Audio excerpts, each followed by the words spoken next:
Sometimes I wish I was a little dumber. If you grew up smart but became washed, you know exactly what I mean. Because growing up, I was always praised for my grades, my intelligence, never for working hard. I never worked hard because I didn't have to. I'm not saying all of this to toot my own horn, because growing up like this has its own implications. The problem is that I never knew how to learn, I didn't know how to struggle, I never learned how to want anything or to set goals. So, towards the end of high school or the start of university, I started to struggle with the content, and I felt like my life was falling apart.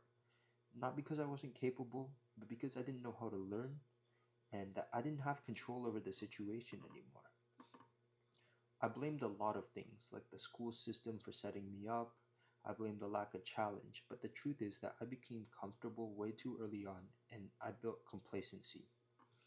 So even now, I still underestimate a lot of tasks because of my previous habits, and I overestimate my own ability.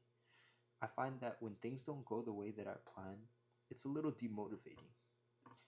And to change this, what I started to do is I started challenging myself with tasks that feel impossible, not to prove that I'm smart, but to force myself to work. Because the purpose of talent isn't to make your life easier, it's to make impossible things possible.